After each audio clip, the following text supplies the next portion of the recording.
Green revolution എന്ന് പറയുന്ന ഒരു കോൺസെപ്റ്റിനെ പറ്റിയിട്ട് ആണ് നമ്മൾ ഇന്നത്തെ ഈ ഒരു സെഷനിൽ ഡിസ്കസ് ചെയ്യാൻ പോകുന്നത്. എസെൻഷ്യലി ഗ്രീൻ റവല്യൂഷൻ എന്ന് പറയുന്നത് അഗ്രികൾച്ചറുമായിട്ട് റിലേറ്റ് ചെയ്ത് നിൽക്കുന്ന, അല്ലെങ്കിൽ ഏറ്റവും കൂടുതൽ അഗ്രികൾച്ചറിനെ സപ്പോർട്ട് ചെയ്ത് നിൽക്കുന്ന ഒരു കോൺസെപ്റ്റ് ആണെന്നുള്ളതാണ്. പേരിൽ തന്നെയുണ്ട്, ഇതൊരു ഗ്രീൻ റവല്യൂഷനാണ്. ഹരിത വിപ്ലവം എന്ന് പറയുന്നു. ഹരിത വിപ്ലവം. ഹരിതം എന്ന് പറഞ്ഞാൽ പച്ച നിറത്തെ സൂചിപ്പിക്കുന്നു, കാർഷിക വിളകളെ സൂചിപ്പിക്കുന്നു. ഇതൊരു വിപ്ലവകരമായിട്ടുള്ളൊരു മാറ്റം. എന്തിനേയും മാറ്റത്തെ നമ്മൾ വിപ്ലവം എന്ന് വിളിക്കണം എന്നുണ്ടെങ്കിൽ വളരെ ചെറിയ സമയം കൊണ്ട് വലുതായ എന്തോ സംഭവിച്ചിട്ടുണ്ടാകണം. വളരെ ചുരുക്കം സമയം കൊണ്ട് വലിയ തോതിൽ ഇമ്പാക്റ്റ് ക്രിയേറ്റ് ചെയ്യാൻ സാധിക്കുന്ന തക്കവണ്ണം എന്തെങ്കിലുമൊക്കെ ക്രിയേറ്റ് ചെയ്തിട്ടുണ്ടെങ്കിലാണ് നമ്മളതിനെ വിപ്ലവം എന്ന പേര് കൊടുത്ത് പൊതുവെ വിളിക്കുക.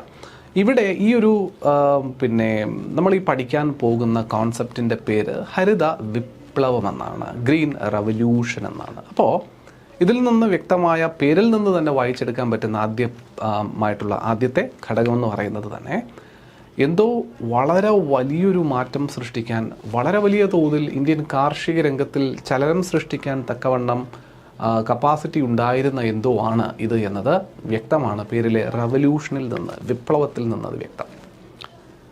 എന്താണ് ഗ്രീൻ റവല്യൂഷൻ? 1950കളിലും 60കളിലും ഒക്കെ ഇന്ത്യ ഫേസ് ചെയ്തിരുന്ന അതികഠിനമായ സ്കാർസിറ്റി ഓഫ് ഫുഡ് ഗ്രെയിൻസ്, ഭക്ഷ്യവിളകളുടെ അതികഠിനമായ അതിരൂക്ഷമായ ഒരു ക്ഷാമമുണ്ടായിരുന്നു. ഭക്ഷ്യവിളകളുടെ ലഭ്യതക്കുറവ് കാരണം ആൾക്കാർ പട്ടിണി കിടന്ന് മരിച്ചുകൊണ്ടിരുന്ന കാലഘട്ടം.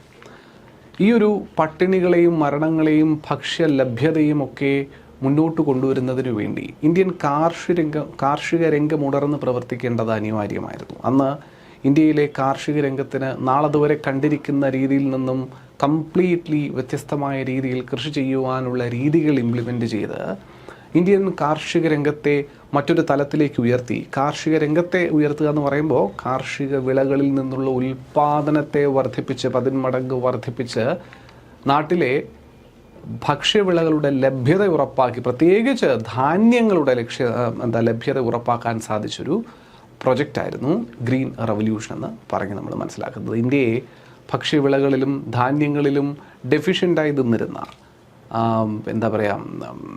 കുറവ് അനുഭവിച്ചു കൊണ്ട് നിന്നിരുന്ന കാലഘട്ടത്തിൽ നിന്ന് സഫിഷ്യൻ്റായിട്ടുള്ള ഫുഡ് ഗ്രെയിൻ പ്രൊഡക്ഷനിലേക്ക്, വേണ്ടുവോളം ധാന്യങ്ങൾ ഉൽപ്പാദിപ്പിക്കാൻ തക്കവണ്ണം കേപ്പബിളായ ഒരു രാജ്യമെന്ന നിലയിലേക്ക് വളർത്തിയെടുക്കാൻ സഹായിച്ച ഒരു പദ്ധതിയാണ് green revolution.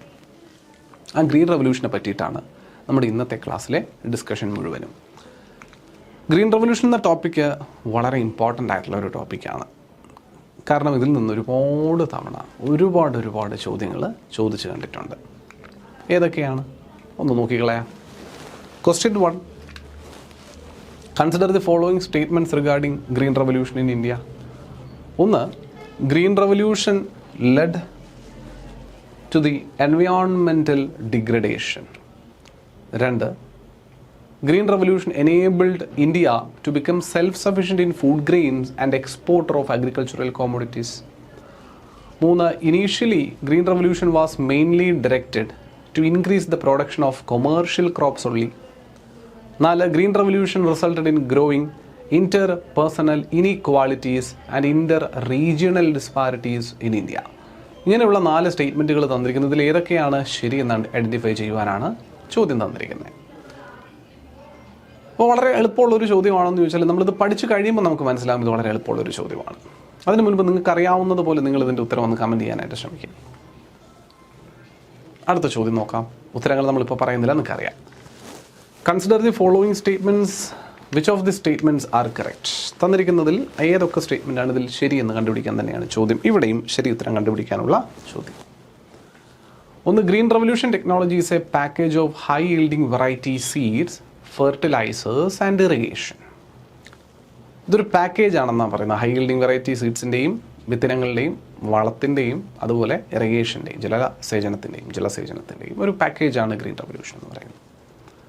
2, agriculture price commission was set up in 1965. 1965 agriculture price commission നിലവിൽ വരുന്നുവെന്നും IAAP വാസ് ഇംപ്ലിമെൻറ്റഡ് ഇൻ 1961 എന്നും പറയുന്നുണ്ട്.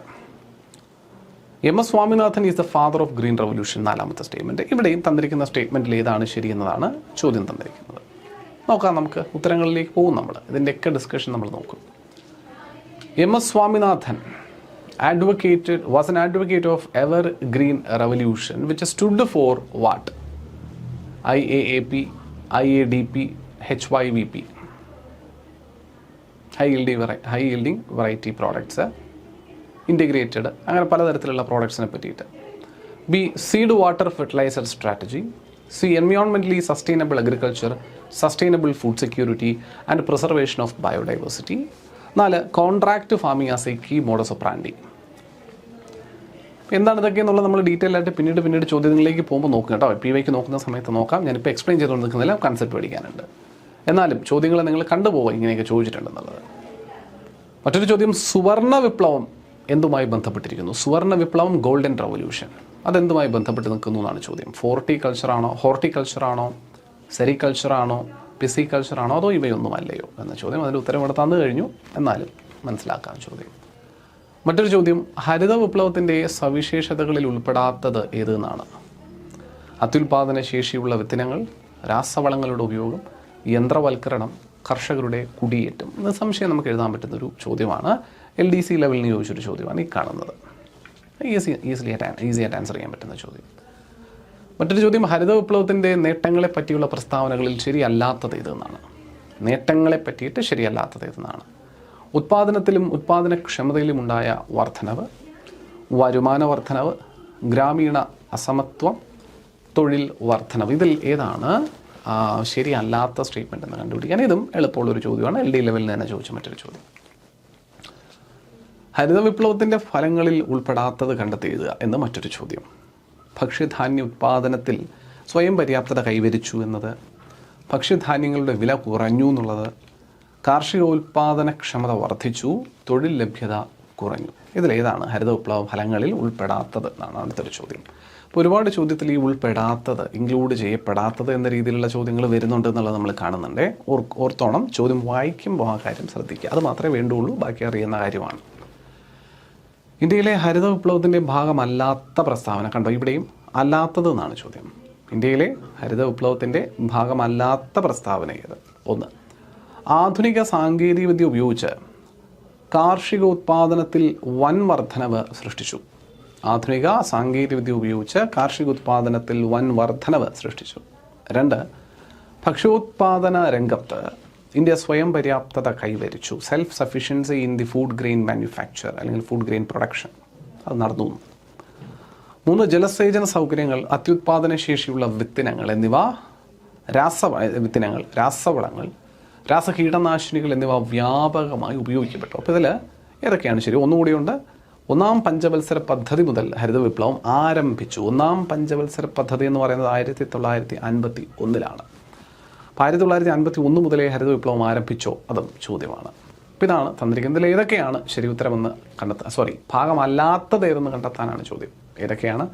ഇവിടെ താഴെ എഴുതിയിരിക്കുന്ന ഓപ്ഷനുകളിൽ ഏതാണ് ശരിയെന്നും ഏതാണ് തെറ്റെന്നും രണ്ടും ചേർത്ത് എഴുതിയിട്ടുണ്ട്. അപ്പോൾ അതുകൊണ്ട് കാര്യങ്ങൾ കുറച്ചുകൂടി എളുപ്പമാണ്, നമുക്ക് കണ്ടുപിടിക്കാവുന്നതേ ഉള്ളൂ. സുഖമായിട്ട് 1, 2, 3, 4 ഇതിലേതോ ഒന്ന് മാത്രം ഭാഗമല്ലാതെ ഉള്ളൂ. ശരിയല്ല എന്നുള്ളതിൽ ഒന്ന് ശരിയല്ല. ആദ്യത്തെ സ്റ്റേറ്റ്മെൻറ്റ്, രണ്ടാമത്തെ സ്റ്റേറ്റ്മെൻറ്റിൽ രണ്ടാമത്തതാണ് ശരിയല്ലാത്തതെന്ന് പറയുന്നത്, മൂന്നാമത്തേത് ശരിയല്ല എന്ന് പറയുന്നു, പിന്നീടുള്ളത് 4-ാമത്തേതും ശരിയല്ല എന്ന് പറയുന്നുണ്ട്. അപ്പോൾ ഓരോ ചോദ്യത്തിനകത്തും ഓരോന്ന് ശരിയല്ല എന്ന രീതിയിലാണ് പറഞ്ഞു പോയിരിക്കുന്നത് കൂടി അറിഞ്ഞിരിക്കുക. ക്ലിയർ? യെസ്. അടുത്ത ചോദ്യത്തിലേക്ക് പോകാം. ഹരിത വിപ്ലവവുമായി ബന്ധപ്പെട്ട് ചുവടെ തന്നിരിക്കുന്ന പ്രസ്താവനയിൽ ശരിയായത് ഏതെന്നാണ് ചോദ്യം. 1. ഭക്ഷ്യധാന്യങ്ങളുടെ കാര്യത്തിൽ ഇന്ത്യ സ്വയം പര്യാപ്തത നേടി. 2. Doctor M.S. സ്വാമിനാഥനാണ് ഇന്ത്യൻ ഹരിത വിപ്ലവത്തിൻ്റെ പിതാവ്. 3. ഭക്ഷ്യധാന്യങ്ങളുടെ ഇറക്കുമതിയിലുള്ള ആശ്രിതത്വം കുറഞ്ഞു. 4. ഇന്ത്യയിൽ പ്രധാനമായും ഹരിത വിപ്ലവം ഗോതമ്പ് വിപ്ലവം എന്നറിയപ്പെട്ടു. ചോദ്യം, ഇതിലും ഏതാണ് ശരിയായതെന്ന് കണ്ടെത്താനാണ് ചോദിച്ചിരിക്കുന്നത്. എളുപ്പമുള്ളൊരു ചോദ്യമാണിത്. താഴെ പറയുന്നവയിൽ ഹരിത വിപ്ലവവുമായി ബന്ധപ്പെട്ട പ്രസ്താവനകൾ ഏതെല്ലാം? ഇതിൻ്റെ വക്താവ് M.S. സ്വാമിനാഥനാണ്. 2. ആദ്യ കാലഘട്ടങ്ങളിൽ ഇത് ഗോതമ്പ് വിപ്ലവം എന്നാണ് അറിയപ്പെട്ടിരുന്നത്. 3. രാസവളങ്ങളും രാസകീടനാശിനികളും ഉപയോഗിച്ചുള്ള കൃഷിരീതിയാണ്. 4. ഹരിത വിപ്ലവം വ്യവസായ വികസനം സാധ്യമാക്കി എന്നും പറയുന്നു. ഇതിൽ ഏതൊക്കെയാണ് ശരി? ബന്ധപ്പെട്ട പ്രസ്താവനകൾ ഏതെല്ലാം? ഇതിൽ ഹരിത വിപ്ലവവുമായി ബന്ധപ്പെട്ട പ്രസ്താവനകൾ ഏതെല്ലാം എന്നാണ് ചോദിച്ചിരിക്കുന്നത്. ഇതും താരതമ്യേന എളുപ്പമുള്ളൊരു ചോദ്യം തന്നെയാണെന്ന് അറിഞ്ഞിരിക്കുക നിങ്ങൾ. ഓക്കെ, അപ്പോൾ നമുക്കിനി പഠിക്കേണ്ട കാര്യത്തിലേക്ക് പതുക്കെ കാലെടുത്ത് വെക്കുകയാണ് ഗ്രീൻ റവല്യൂഷൻ എന്ന കോൺസെപ്റ്റ്. അപ്പോൾ എന്താണ് ഗ്രീൻ റവല്യൂഷൻ എന്നുള്ളതാണ് ചോദ്യം. ഗ്രീൻ റവല്യൂഷൻ ഞാൻ ആദ്യം ഇൻട്രൊഡക്ഷനിൽ സൂചിപ്പിച്ച പോലെ തന്നെ ഇന്ത്യയുടെ കാർഷിക മേഖലയിൽ ഒരു വലിയ മുന്നേറ്റത്തിൻ്റെ ഒരു സാഹചര്യം നിലവിലുണ്ടായിരുന്ന, അല്ലെങ്കിൽ വലിയ മുന്നേറ്റത്തിനുള്ള ഒരു ആവശ്യകത നിലവിലുണ്ടായിരുന്ന ഒരു സാഹചര്യം ഉണ്ടായിരുന്നു ഇന്ത്യയിൽ. ആ ഒരു വലിയ മുന്നേറ്റം ലക്ഷ്യം വെച്ചുകൊണ്ട് കാർഷിക മേഖലയിൽ കാര്യമായ അഭിവൃദ്ധി കണ്ടെത്തുക, കാര്യമായ പ്രൊഡക്ഷൻ, ഉൽപ്പാദനം കൊണ്ടുവരിക എന്ന ലക്ഷ്യത്തോടു കൂടി ആരംഭിച്ചൊരു പദ്ധതിയാണ് ഗ്രീൻ റവല്യൂഷൻ. സാധാരണഗതിയിൽ ഇന്ത്യയുടെ കൃഷിരീതികൾ കൃത്യമായും മഴയെ ആശ്രയിച്ചാണ് നടന്നുകൊണ്ടിരിക്കുന്നത്. മഴയുള്ള സാഹചര്യങ്ങളിൽ നല്ല രീതിയിൽ കൃഷി ചെയ്യുവാനും ഇല്ലാത്ത ഇടങ്ങളിൽ, ഇല്ലാത്ത സമയങ്ങളിൽ കൃഷി ഇല്ലാതെ നിൽക്കുന്ന സാഹചര്യം ഇന്ത്യയിൽ ഉണ്ടായിരുന്നതാണ്. ഇന്ത്യയിലെ ഈ കാലാനുസൃതമായിട്ടുള്ള കൃഷിയും മാത്രമല്ല ഈ ജൈവവളങ്ങൾ പോലുള്ളവ മാത്രം ഉപയോഗിച്ചുള്ള കൃഷിയും എന്നൊക്കെ പറയുന്നത് താരതമ്യേന കീടങ്ങളുടെ അറ്റാക്ക് കാർഷിക വിളകളെ വല്ലാണ്ട് കീടങ്ങളുടെ അറ്റാക്ക്, കീടങ്ങൾ അല്ലെങ്കിൽ പിന്നെ പെസ്റ്റ് അറ്റാക്ക് ഉണ്ടാകുന്ന സാഹചര്യങ്ങൾ നിലവിലുണ്ട്. അപ്പോൾ പ്രൊഡക്ഷനെ അത് താരതമ്യേന ബാധിക്കുന്നുണ്ട്, അത് ഗണ്യമായി കുറയ്ക്കും. അതുപോലെ തന്നെ ഈ പറയുന്ന പിന്നെ വളലഭ്യത അല്ലെങ്കിൽ വളത്തിൻ്റെ ഉപയോഗം തീർത്തും കുറവ് മാത്രം നടത്തിയിരുന്ന ഒരു സാഹചര്യം, അല്ലെങ്കിൽ ജൈവവളങ്ങളുടെ ഉപയോഗം കാര്യമായി ഉപയോഗിച്ചിരുന്ന കണ്ടീഷൻ, സാധാരണ പണ്ട് തൊട്ടേ ഉപയോഗിച്ച് വരുന്ന മനുഷ്യൻ്റെ എഫേർട്ട് കൂടുതൽ ഇൻപുട്ട് ചെയ്തുകൊണ്ടുള്ള കൃഷി രീതികൾക്ക് ഇമ്പോർട്ടൻസ് കൊടുത്തിരുന്ന കാലഘട്ടം. അതിന് മനുഷ്യൻ അധികം പണിയെടുക്കേണ്ടി വരും, എന്നാൽ വേണ്ട രീതിയിലുള്ള ഔട്ട്പുട്ട് കിട്ടുകയും ചെയ്യില്ല എന്ന ഒരു സാഹചര്യത്തിൽ നിന്നിരുന്ന ഒരു സാഹചര്യത്തിലാണ് ഗ്രീൻ റവല്യൂഷൻ മുന്നോട്ട് വരുന്നത്. ഹരിത വിപ്ലവം എന്ന പേരിൽ തന്നെ ഈ എൻറ്റയർ അഗ്രികൾച്ചറൽ സെക്ടറിനൊരു ബൂസ്റ്റ് കൊണ്ടുവരിക എന്നതാണ് ലക്ഷ്യം വെക്കുന്നതെന്ന് പറയാം. Okay, the green revolution is a plan aimed at the complete growth of the agriculture sector. കാർഷിക മേഖലയിലെ പൂർണ്ണ വളർച്ചയെ ലക്ഷ്യം വെച്ചുകൊണ്ട്, പൂർണ്ണമായ രീതിയിലുള്ള ഹോളിസ്റ്റിക് ഗ്രോത്തിനെ ലക്ഷ്യം വെച്ചുകൊണ്ടുള്ള പദ്ധതിയാണ് ഹരിത വിപ്ലവം എന്ന് പറയുന്നത്, ഗ്രീൻ റവല്യൂഷൻ എന്ന് പറയുന്നത്. The Green Revolution resulted in a great increase in production of food grains, especially wheat and rice. ഇത് പ്രത്യേകം നോട്ട് ചെയ്ത് വെക്കുക. ഹരിത വിപ്ലവം ഞാൻ പറഞ്ഞു കാർഷിക രംഗത്ത് മൊത്തമായൊരു ഉത്തേജനത്തിന് വേണ്ടിയിട്ട് കൊണ്ടുവന്ന പദ്ധതിയാണെങ്കിലും ഇത് പ്രധാനമായും ധാന്യവിളകളായ അരി, ഗോതമ്പ് പോലുള്ളവയ്ക്ക് പ്രാധാന്യം കൊടുത്തു. കൂടുതലും ഗോതമ്പിന് പ്രാധാന്യം കൊടുത്തതായി നമുക്ക് കാണാൻ സാധിക്കും ചരിത്രം പരിശോധിച്ചാൽ. Due to the introduction into developing countries of new high-yielding varieties seeds in the beginning of mid-20th century, ഏകദേശം ഡെവലപ്ഡ് നേഷൻസിൽ പലയിടങ്ങളിലും ഈ ഹൈ യീൽഡിങ് വെറൈറ്റി സീഡുകൾ, ഉയർന്ന ഈൽഡ് തരിക മീൻസ് ഉയർന്ന ഔട്ട്പുട്ട് തരുന്ന അല്ലെങ്കിൽ ഉൽപാദനക്ഷമതയുള്ള വിത്തിനങ്ങളുടെ ഉപയോഗം അന്ന് ഡെവലപ്പിംഗ് നേഷൻസിലും ഡെവലപ്ഡ് നേഷൻസിലും ഒക്കെ കാണാൻ സാധിച്ചു ഈ 20-ാം നൂറ്റാണ്ടിൻ്റെ പകുതിയോടുകൂടി. ആ വിത്തിനങ്ങളുടെ ഇൻട്രൊഡക്ഷനാണ് ഈ ഒരു ഹരിത വിപ്ലവം എന്ന രീതിയിലേക്ക് കൊണ്ടുവരാൻ കാരണം. അതിന് തുടക്കം കുറിച്ച മനുഷ്യൻ നോർമൻ ബോർലോഗ് എന്ന മനുഷ്യനാണ്. അപ്പോൾ ഹരിത വിപ്ലവത്തിൻ്റെ പിതാവ് എന്നറിയപ്പെടുന്ന മനുഷ്യൻ ആരാണെന്ന് ചോദിച്ചാൽ അത് നോർമൻ ബോർലോഗ് ആണ്. ഇത് പലപ്പോഴും കുട്ടികൾ തെറ്റിക്കുന്ന ഒരു ചോദ്യമാണ്. ഹരിത വിപ്ലവത്തിൻ്റെ പിതാവ് എന്നറിയപ്പെടുന്ന ആരെന്ന് ചോദിക്കുമ്പോൾ നമ്മൾ പൊതുവെ ഇന്ത്യൻ ഹരിത വിപ്ലവത്തിൻ്റെ പിതാവായ ശ്രീ എം എസ് സ്വാമിനാഥനെയാണ് റെപ്രസെൻറ്റ് ചെയ്യുക. പക്ഷേ എന്നാൽ എം എസ് സ്വാമിനാഥൻ്റെ ചോദ്യമെന്ന് പറയുമ്പോൾ ഇന്ത്യൻ ഹരിത വിപ്ലവത്തിൻ്റെ പിതാവ് എന്ന രീതിയിൽ എടുത്ത് ചോദിക്കേണ്ടതുണ്ട്. ഹരിത വിപ്ലവത്തിൻ്റെ പിതാവ് എന്ന് പറയുന്നത് എം എസ് സ്വാമിനാഥൻ അല്ല, പകരം നോർമൻ ബോർലോഗ് എന്ന മനുഷ്യനാണ്. അദ്ദേഹത്തിന് ഇതിന് 1970 നൊബേൽ സമ്മാനമൊക്കെ ലഭിക്കുന്നുണ്ട്. സമാധാനത്തിനുള്ള നൊബേൽ സമ്മാനമൊക്കെ 1970 നോർമൻ ബോർലോഗിന് ലഭിക്കുന്നുണ്ട്. ഇതാണ് കാരണം. അപ്പോൾ എവിടെയാണ് ഈ പറയുന്ന ഗ്രീൻ റവല്യൂഷൻ്റെ തുടക്കമെന്ന് ചോദിച്ചാൽ അങ്ങ് മെക്സിക്കോയിലാണെന്ന് മനസ്സിലാക്കുക. ഇന്ത്യയൊന്നും അല്ല ഗ്രീൻ റവല്യൂഷൻ ആരംഭിച്ച രാജ്യം, അത് മെക്സിക്കോ ആണ്. So the green revolution has begun in Mexico. Green റവല്യൂഷൻ്റെ ഏഷ്യൻ ഗൃഹം എന്നറിയപ്പെടുന്ന പ്രദേശം ഏതെന്ന് ചോദിച്ചു കഴിഞ്ഞാൽ അത് ഫിലിപ്പീൻസ് ആണെന്നും മനസ്സിലാക്കിയിരിക്കുക, അതും ഇന്ത്യയല്ല. അപ്പോൾ ഗ്രീൻ റവല്യൂഷൻ മൊത്തത്തിൽ ആരംഭിക്കുന്നത് എവിടെയെന്ന് ചോദിച്ചാൽ അത് മെക്സിക്കോയിലാണ്. അപ്പോൾ ഏഷ്യയിൽ ആദ്യം ആരംഭിച്ചത് ഇന്ത്യയിലായിരിക്കും എന്നാണ് നിങ്ങളുടെ കരുതലെങ്കിൽ അതുമല്ല. The Asian home of green revolution എന്നറിയപ്പെടുന്നത് ഫിലിപ്പീൻസ് എന്ന രാജ്യവുമാണ്. അപ്പോൾ അതിനൊക്കെ ശേഷമാണ് ഇന്ത്യയിലേക്ക് പറയുന്നൊരു ഗ്രീൻ റവല്യൂഷൻ്റെ കടന്നുവരവ് നമുക്ക് കാണാൻ സാധിക്കുന്നത്. ഇന്ത്യയിൽ ഗ്രീൻ റവല്യൂഷൻ്റെ കടന്നുവരവിന് പ്രധാനമായി ഒരു ഇൻഫ്ലുവൻസ് ചെയ്യുന്ന മനുഷ്യൻ മറ്റാരുമല്ല, അത് നിങ്ങൾ സൂചിപ്പിച്ച ശ്രീ എം എസ് സ്വാമിനാഥൻ എന്ന മനുഷ്യൻ തന്നെയാണ്. M S Swaminathan, green revolution specialist. So in India, under the leadership of Shri M S Swaminathan, The Green Revolution was initiated between 1966 and 1969. ഇത് ഘട്ടമായിട്ടൊക്കെ ഗ്രീൻ റവല്യൂഷൻ്റെ ഇൻട്രൊഡക്ഷൻ നമുക്ക് പറയാൻ സാധിക്കും. എന്നാലും തുടക്കം എന്നാണ് എപ്പോഴാണെന്ന് ചോദിച്ചാൽ 1966-69 കാലഘട്ടത്തിലാണ് ആദ്യം ഈ ഗ്രീൻ റവല്യൂഷൻ്റെ ഒരു ഇൻട്രൊഡക്ഷൻ MS സ്വാമിനാഥൻ്റെ നേതൃത്വത്തിൽ ഇന്ത്യയിൽ കാണാൻ സാധിക്കുന്നത്. അന്ന് ഇന്ത്യയുടെ പ്രധാനമന്ത്രി പദം അലങ്കരിച്ചിരുന്നത് Shri Indira Gandhi, which was coincided with the very important coincided with the third 5-year plan. ഇത് നമ്മൾ നേരത്തെ കണ്ട ഒരു PYQൽ ഒരു ചോദ്യം പോലും ആയിരുന്നു. ഒന്നാം പഞ്ചവത്സര പദ്ധതിയുടെ ലക്ഷ്യമായിട്ടാണ് ഗ്രീൻ റവല്യൂഷൻ ഇംപ്ലിമെൻ്റ് ചെയ്തത് എന്ന് പറഞ്ഞിരുന്നു.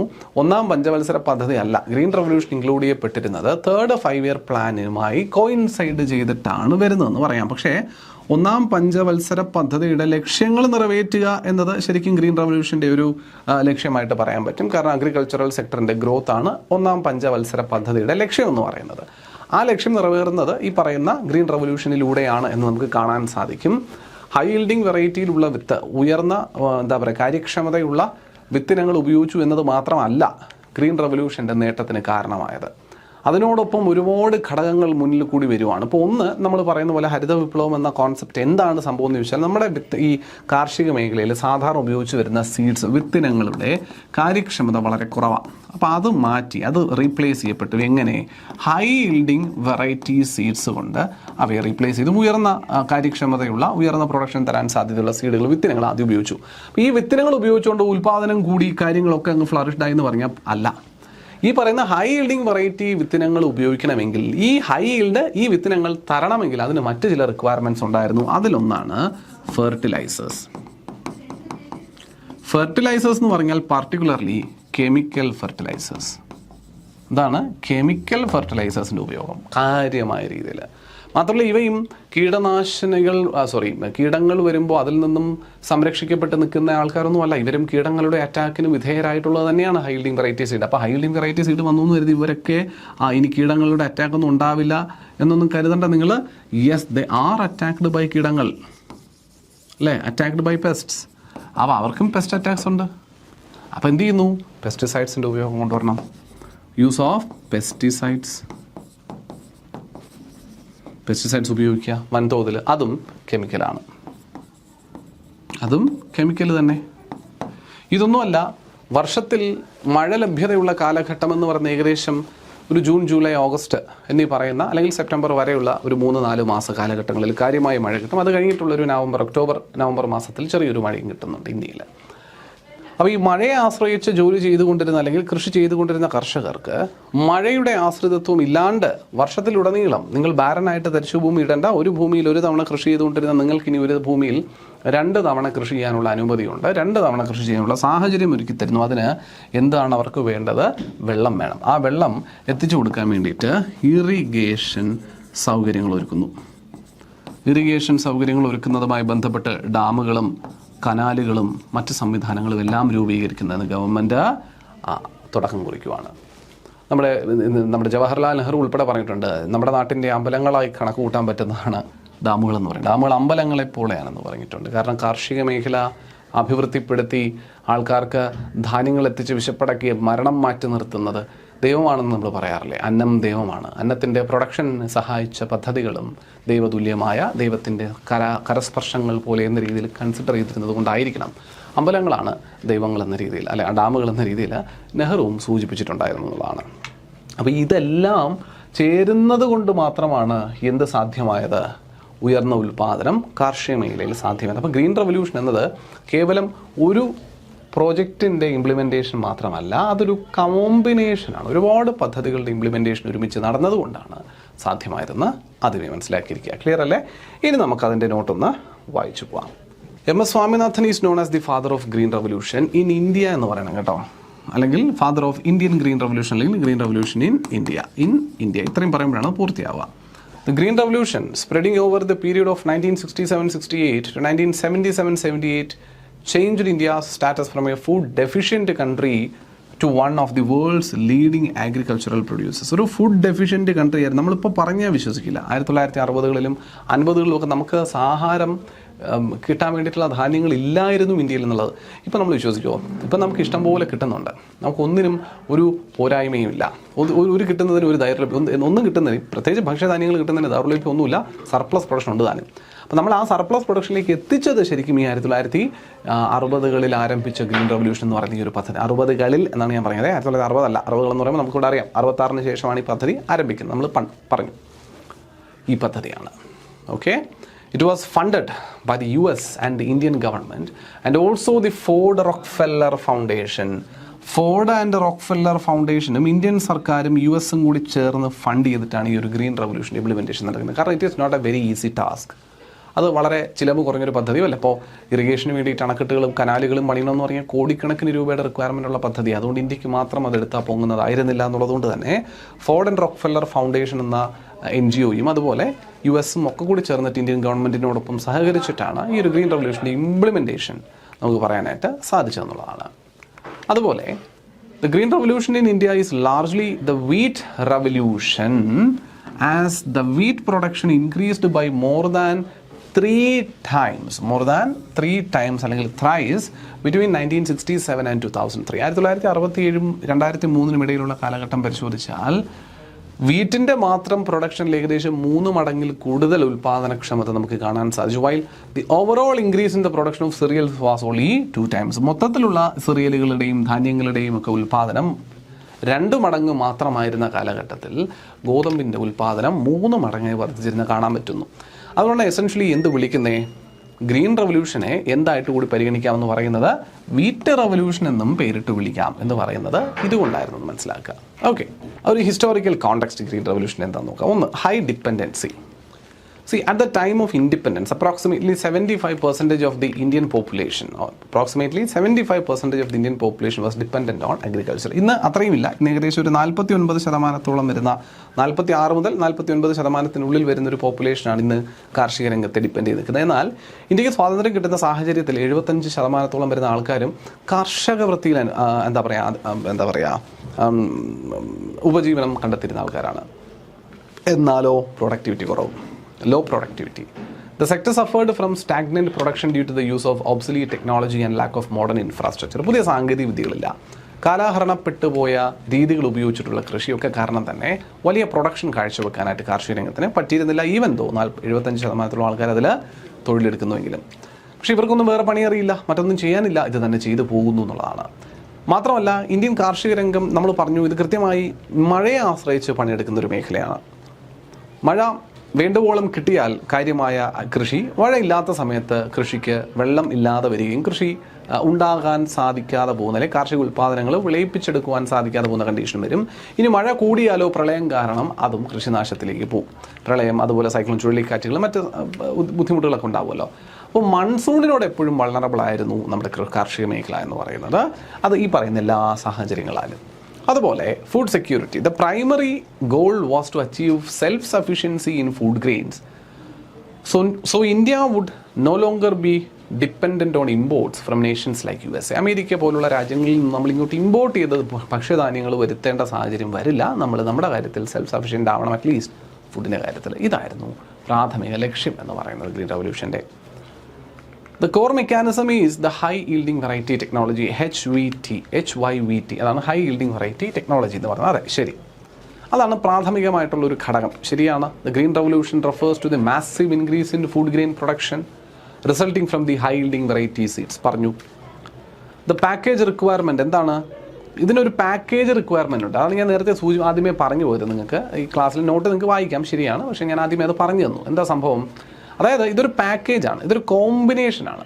അല്ലാതെ കേവലം ഹൈ യീൽഡിംഗ് വെറൈറ്റി വിത്തിനങ്ങൾ മാത്രം കൊണ്ടുവന്ന് നട്ടുപിടിപ്പിച്ചു എന്ന് കരുതിയിട്ട് നമുക്ക് ഉയർന്ന ഉൽപ്പാദനം ഒന്നും കിട്ടുന്നില്ല, ഉൽപ്പാദനക്ഷമതയും ഉണ്ടാകാൻ പോകുന്നില്ല. ഇതൊരു പാക്കേജാണ്, ഇതൊരു കോമ്പിനേഷനാണ്. എന്തിൻ്റെയൊക്കെ കോമ്പിനേഷൻ? ഞാൻ നേരത്തെ സൂചിപ്പിച്ച പോലെ ഹൈ യീൽഡിംഗ് വെറൈറ്റി വിത്തിനങ്ങൾ, കൃത്യമായ യൂസ് ഓഫ് ഫെർട്ടിലൈസേഴ്സ്, രാസവളങ്ങളുടെ ഉപയോഗം, പെസ്റ്റിസൈഡ്സ്, രാസ കീടനാശിനികളുടെ ഉപയോഗം, കൃത്യമായ ജലലഭ്യത ഉറപ്പാക്കാനുള്ള ഇറിഗേഷൻ സപ്ലൈകളുടെയും, അതുപോലെ കൃത്യമായിട്ട് നമുക്ക് ഫിനാൻഷ്യൽ റിസോഴ്സസ് പ്ലാൻ ചെയ്ത് ഉപയോഗിക്കാൻ പറ്റുന്നൊരു സാഹചര്യവും അതൊന്നും ഉണ്ടായിരുന്നു. അത് നടന്നു.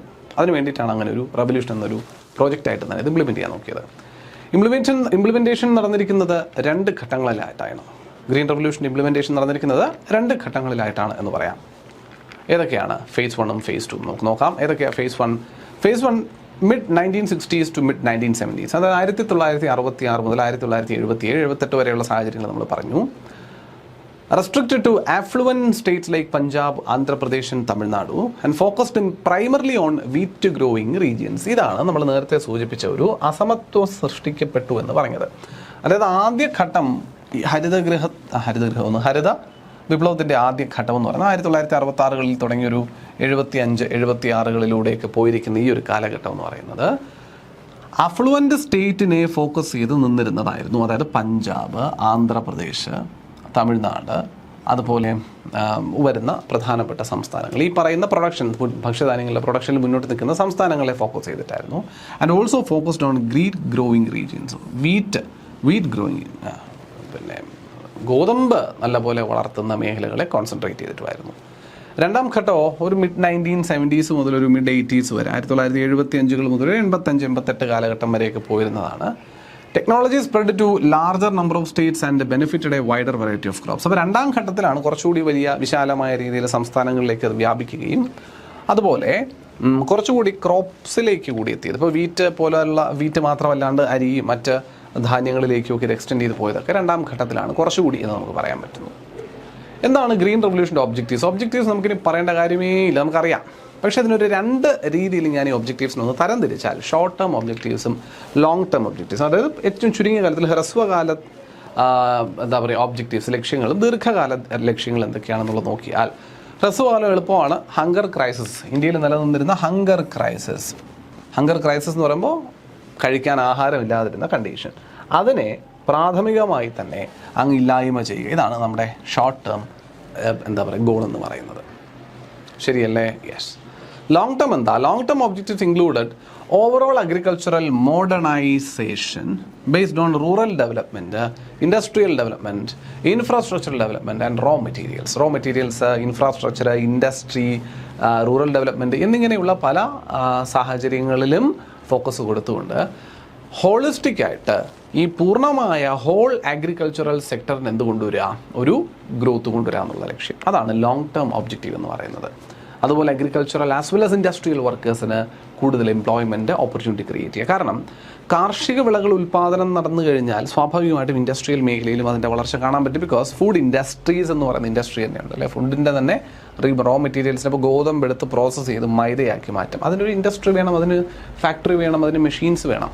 അപ്പോൾ ആ ഒരു ഇൻഡസ്ട്രിയിൽ പണിയെടുക്കുന്ന ആൾക്കാരെ ഇൻഡസ്ട്രി വരുന്ന സമയത്ത് അവിടെ ഒരുപാട് ആൾക്കാർ ജോലിക്ക് എടുക്കുന്നു, ആ ഇൻഡസ്ട്രി വർക്കൗട്ടായി പോകുന്നു. ആ ഇൻഡസ്ട്രിയിൽ ഗോതമ്പിൽ നിന്നും ഈ മൈദ വേർതിരിച്ചെടുക്കുന്നതിനുള്ള ഉപകരണങ്ങൾ വേണ്ടേ, മെഷീനറീസ് വേണ്ടേ. അപ്പോൾ അത് നിർമ്മിക്കാനുള്ള ഇൻഡസ്ട്രികൾ വേറെ തുടങ്ങുന്നു. അപ്പോൾ ഫുഡ് സെക്ടർ അല്ലെങ്കിൽ അഗ്രികൾച്ചറൽ സെക്ടറിൻ്റെ ബൂസ്റ്റ് മറ്റ് പല മേഖലകളെയും ബൂസ്റ്റ് ചെയ്യുന്നു എന്ന് പറയാൻ പറ്റും.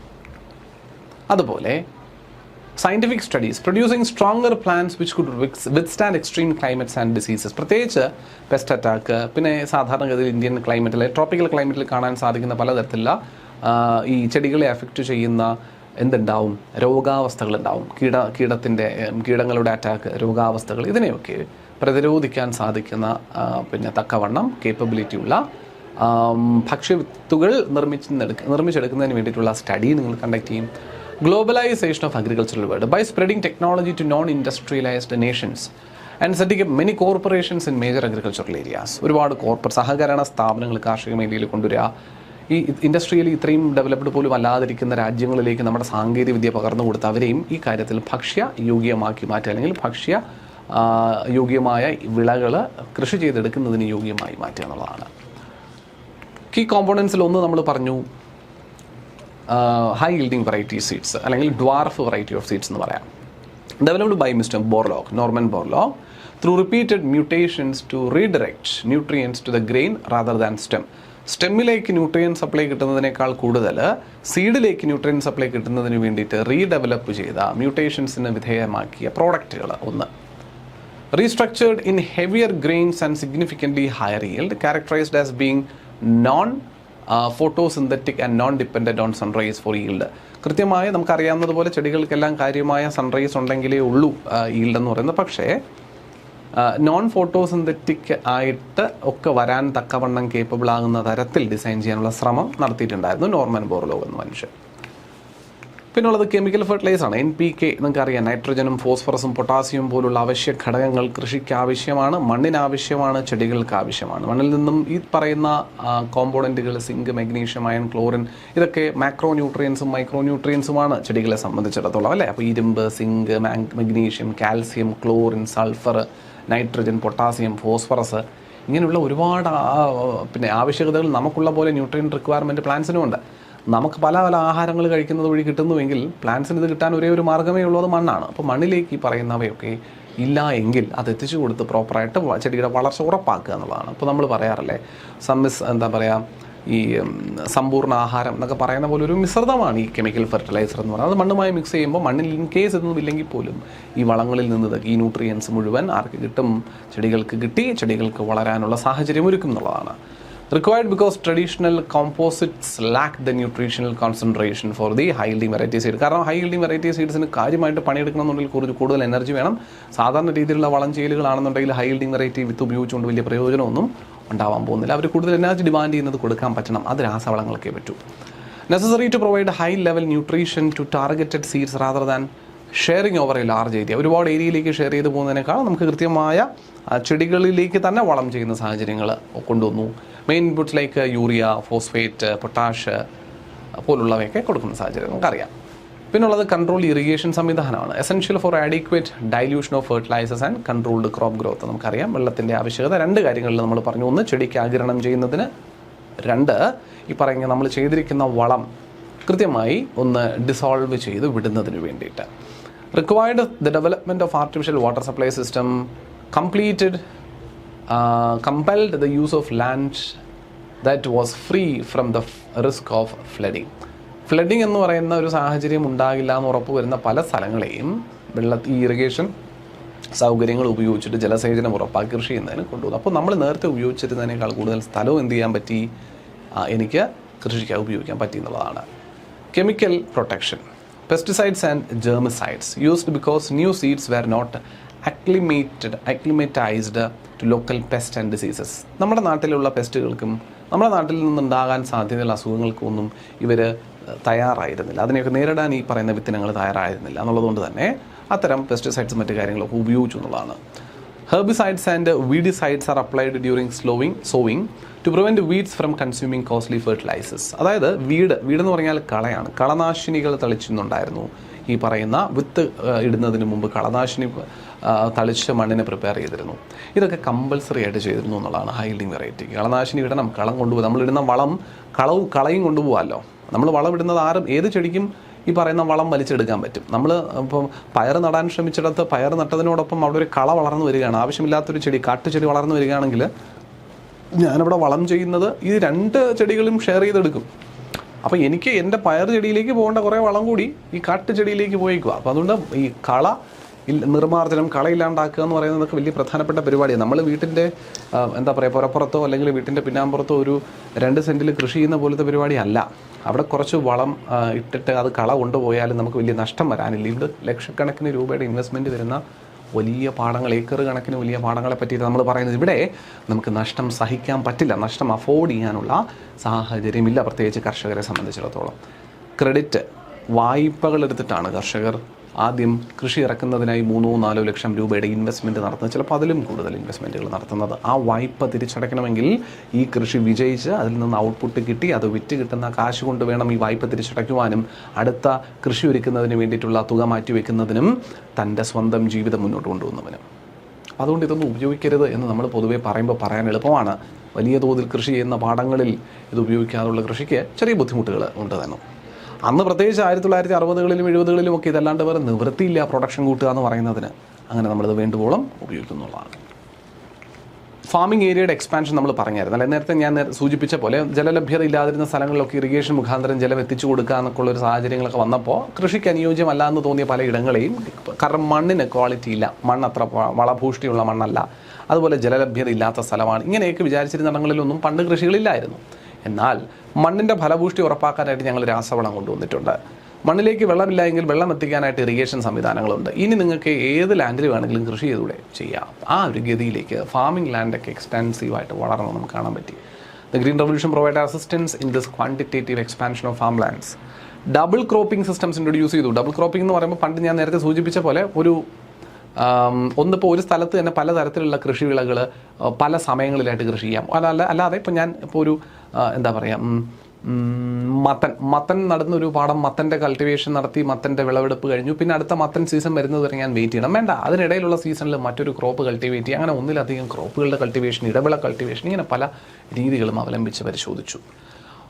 The one season per year practice was based on the fact that there was only one rainy season annually. മാത്രമല്ല, ഒരു തവണ മാത്രം ഒരു നാട്ടിൽ കൃഷി ചെയ്തുകൊണ്ടിരുന്നത്. ഇപ്പോൾ ഒരു വർഷത്തിൽ ഒരു തവണ കൃഷിയുള്ളൂ. ഇപ്പോൾ നെൽകൃഷി നടത്തുകയാണ്, ഒരു വർഷത്തിൽ ഒരു തവണ നെൽകൃഷിയുള്ളൂ. അപ്പോൾ നമ്മൾ ഒരു മാർച്ച് ഏപ്രിൽ സമയം തൊട്ട്, ഏപ്രിൽ മെയ് അല്ലെങ്കിൽ ഒരു മെയ് മാസം തൊട്ട് ഒരു June July August September October November, ഒരു ഒക്ടോബർ നവംബർ വരെ കൃഷി ചെയ്തു എന്ന് വിചാരിച്ചോ. അത്രയേ ഉള്ളൂ ഒരു വർഷത്തെ കൃഷി. അതിന് കാരണം മഴ ലഭ്യത ഒരു മാസം ഒരു തവണയല്ലേ മഴ കിട്ടുള്ളൂ എന്നുള്ളതുകൊണ്ടാണ്. ഇപ്പോൾ ഈ ഇറിഗേഷൻ സംവിധാനം വന്നല്ലോ, ഇനി എന്ത് മഴ ലഭ്യതയുടെ കാര്യം നമ്മൾ നോക്കേണ്ടത്?